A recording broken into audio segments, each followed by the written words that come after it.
I can't believe in this day and age we're still debating whether Jesus was a real person or ever existed.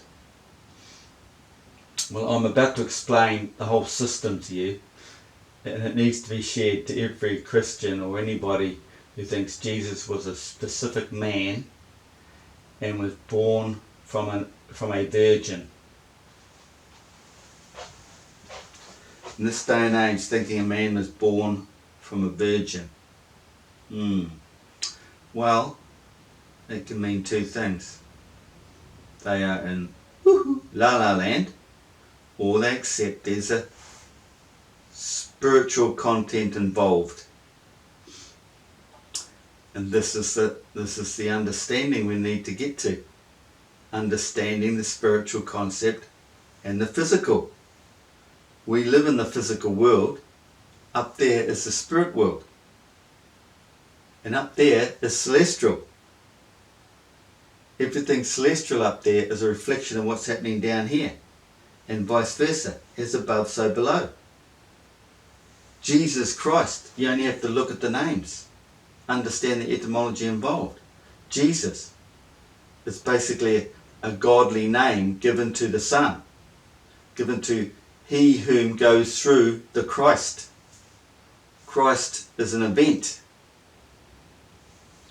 If you go back and break the word down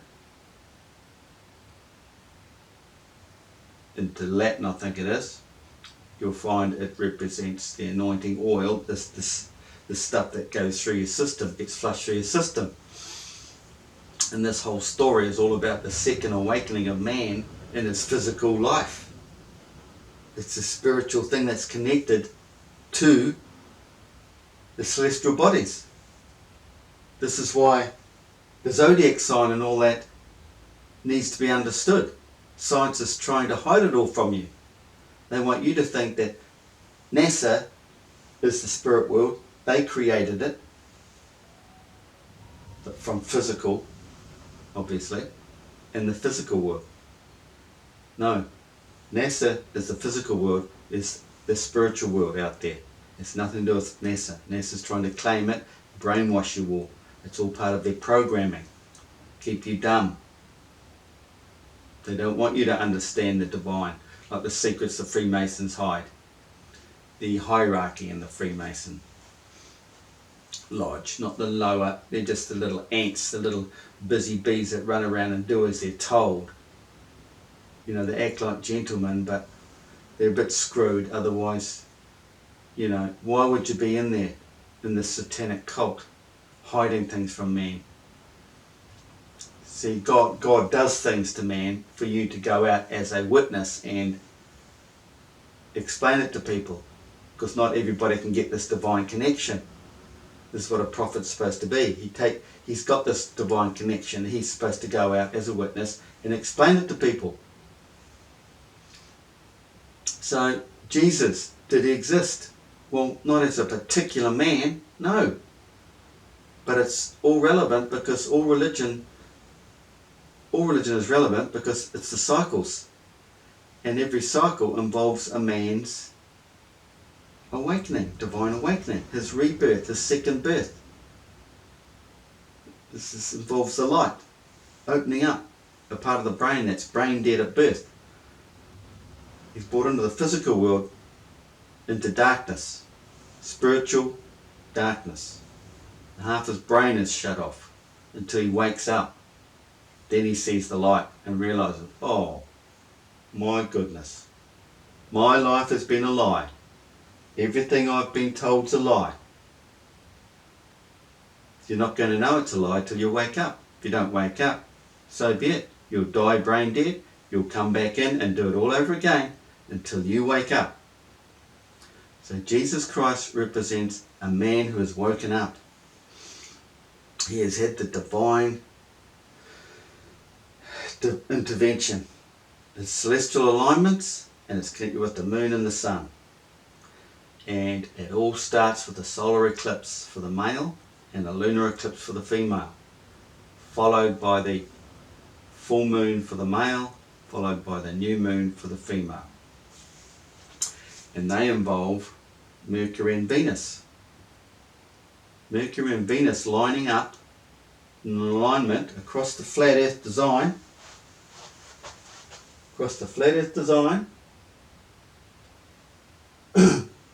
During a solar or lunar eclipse.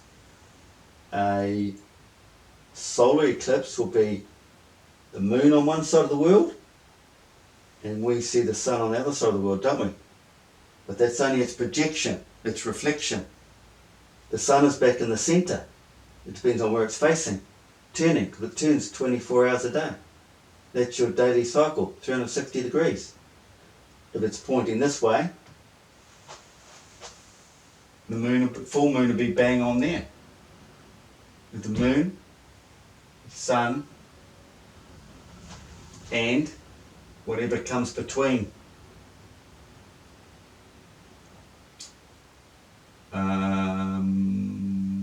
Which will be there, right there.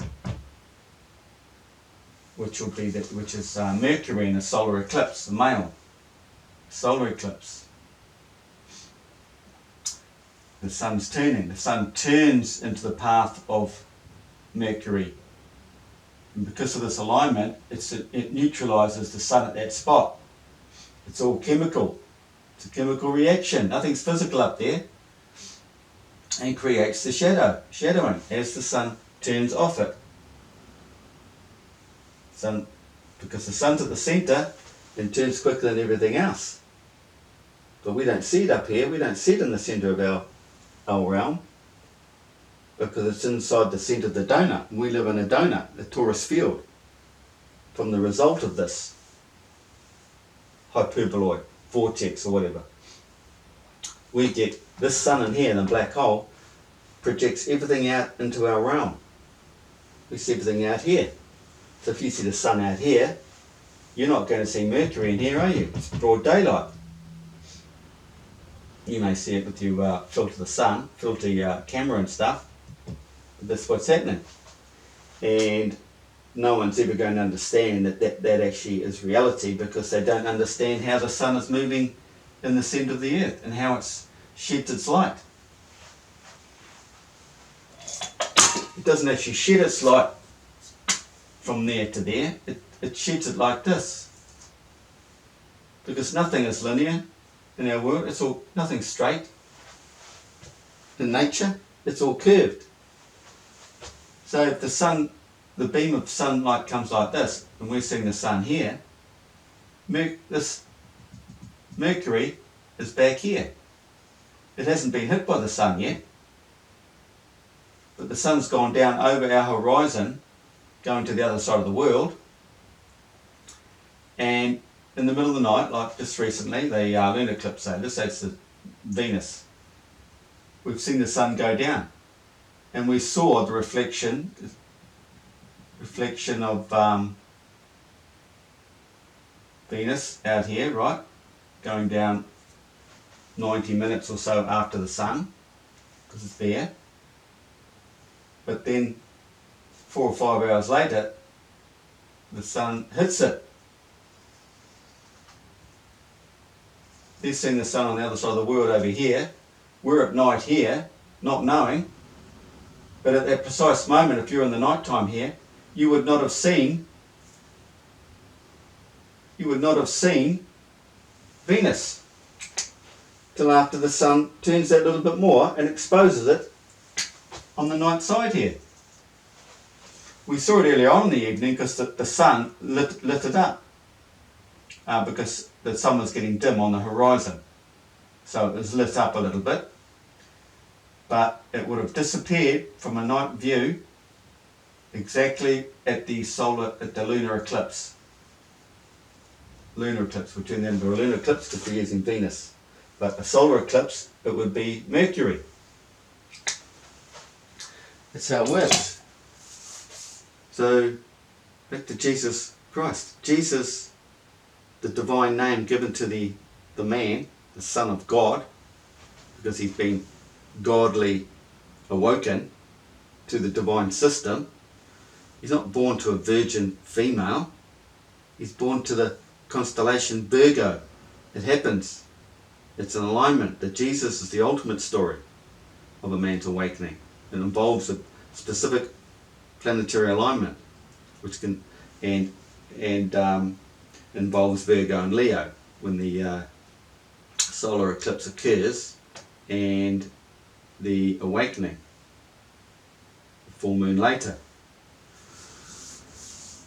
So this is Jesus Cross story, and the magic, the events that go on in the story aren't literal. They happen, but you have to, it's in riddle form. You have to understand. Like when, for an instance, when a man gets up and walks. This is part of the whole divine awakening. And it happens in the early hours of the morning. It tells you that in the Bible, before the cock crows. And woe to, well, there's some phrase that, woe to the man who stands up. And in Jesus' story, it's something about a man standing up and walked. You need to stand up and walk when this event happens to flush the stuff through your system. The adrenaline rush causes you to get up and walk anyway. Then all the divine stuff happens. This is man's awakening, all hidden from you. No pastor or father in a church is going to tell you, because it happens very rarely because of the psychological mindset we have in our brains these days. We've all been brainwashed, programmed from birth. It's all been programmed out. And the native people understand the concept of the above and the spirit world more than the white person, the white man in the West, because they run the system, don't they? They run the schools, they run the mainstream media, they run it all. NASA controls your minds when it comes to anything celestial up there in the sky.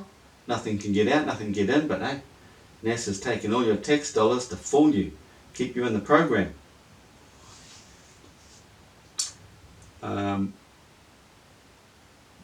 Jesus walking on water because he's the Christ, represents the Son.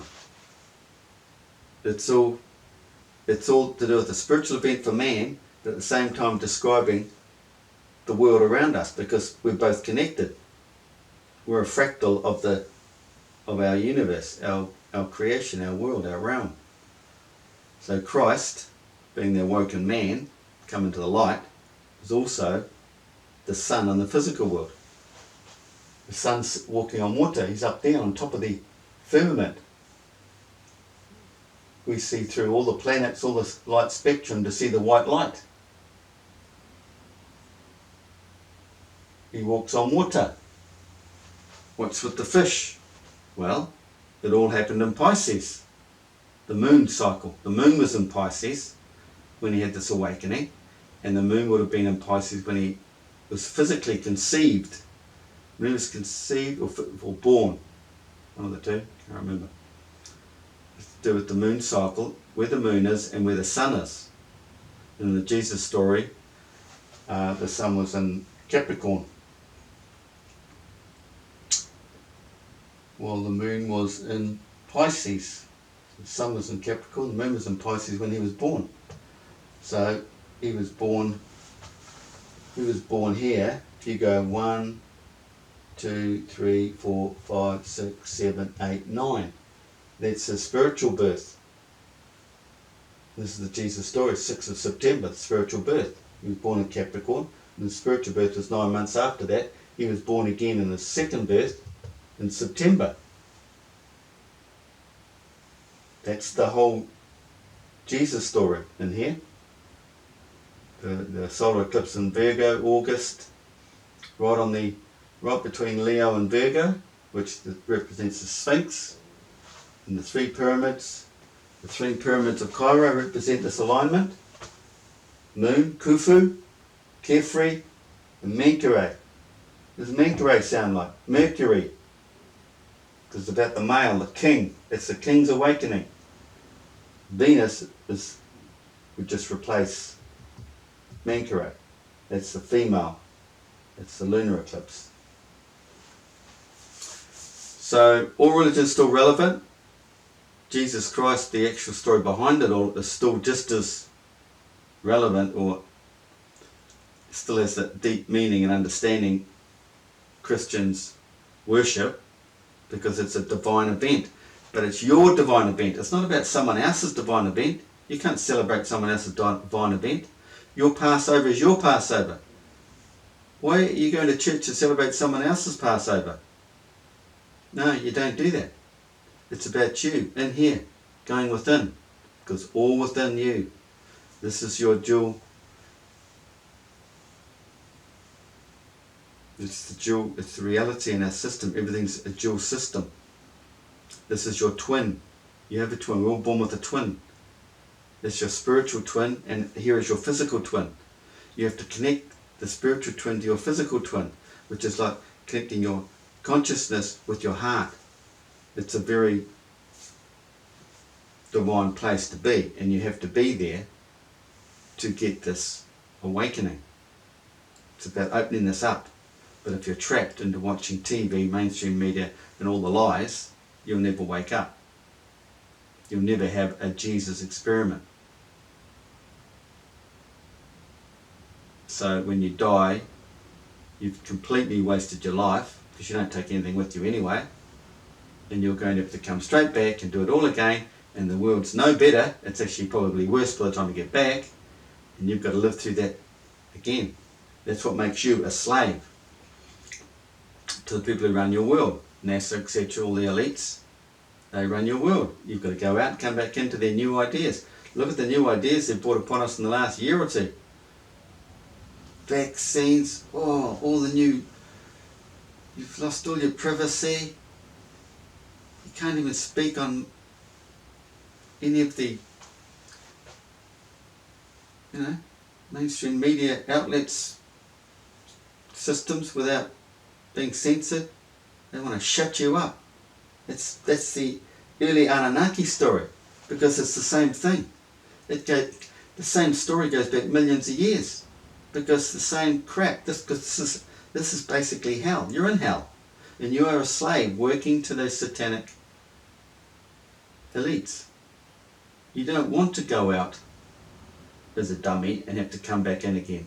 You want to wake up in this world where you don't have to come back in under their rules. It's another story. But understanding what's above you, you wake up to the spirit world, which is the non-physical. There's nothing physical up above us. There's no physical firmament. It's a magnetic field.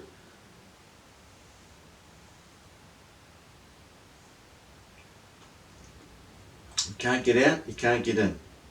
Everything is based on frequencies. Frequencies, the sound creates the light. The black hole in the center of our universe, and the sun on its horizon creates our whole realm. An amplified realm of spirit and physical, living and non-living. Christians think, that's evil. They think that's evil, but they think there's some divine spirit involved with the Jesus story, but they think the divine's evil. Where are they standing? Do they believe in divinity, spiritual, a special state of consciousness, or do they all think some physical man was born from a physical woman, a virgin? No, it doesn't make sense.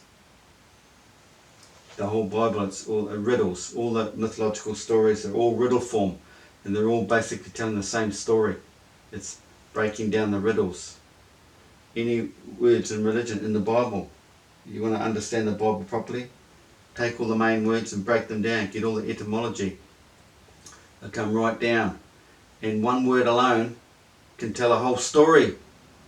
Just one word can tell the whole story of an event. This is why, if you tried to take the Bible and convert it to straight out English, there'd never be enough paper. You'd just go on and on and on. Well, that's Jesus for you. Not a specific person, but it's a specific story regarding a specific event in the cycle of time. Something else while you're here. So this is the Chikara Cross, right? Well, you look at this. There.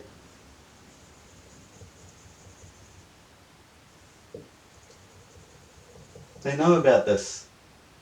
People who run your world.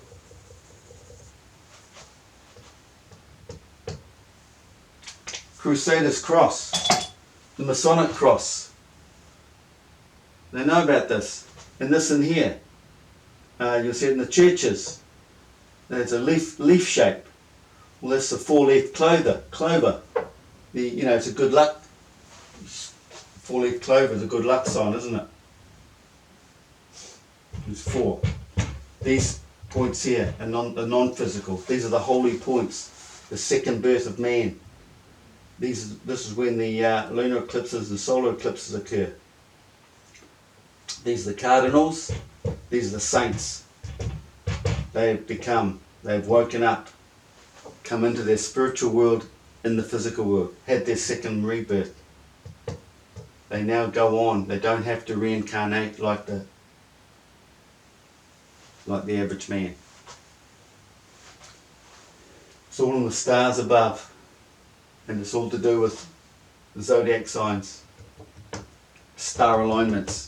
There's nothing evil about it, or satanic, or mystic, whatever their words,